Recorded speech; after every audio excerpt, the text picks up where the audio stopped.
వారిని దేవుడు ఎప్పుడు కూడా ఇబ్బంది కలుగు చేయడు.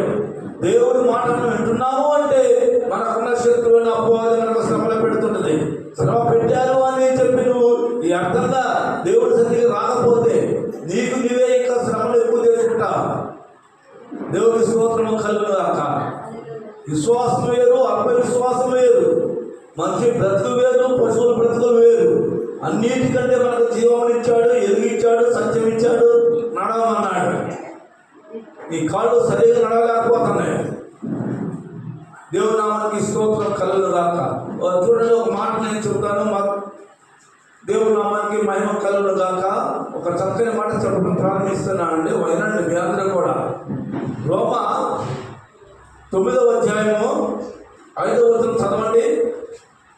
మన మధ్యలో పెద్ద పెద్ద మేధావులు ఉన్నారు, చదవండి. చాలా గొప్పవారు ఉన్నారు, చదవండి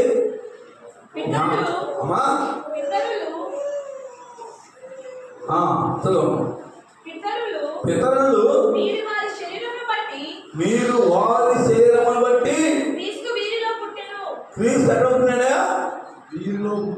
క్రీస్తు ఎక్కడ పుట్టాడు? మనుషులో పుట్టాడండి, మనలో పుట్టాడండి. ఎక్కడ యేసయ్య ఎక్కడో పుట్టలే. నీలో యేసయ్య పుట్టాలంతే.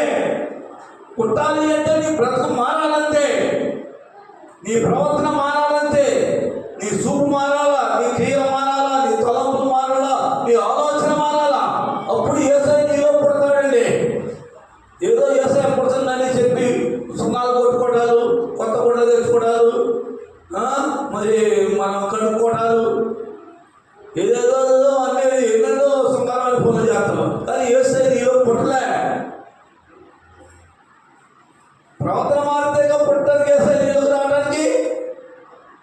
ఎప్పుడు పాలు బ్రతికేనా? దేవుని స్తోత్రం కలవని జాగ్రత్త. మళ్ళీ అదే వచ్చిన చదువుకున్నారు. పితరులు ఎవరైనా వాళ్ళు ఎక్కడ వారు మనకంటే పెద్దలు. క్రీస్తు ఈరులో పుట్టెను. ఎలాంటి వాడండి దేవుడు? సర్వాధికారి. దేవుని నామానికి స్తోత్రం కలుగుగాక. దేవుడు చాలా సర్వాధికారి అయి ఉన్నాడు మన మధ్యలో. నీకేం అధికారం ఉందండి?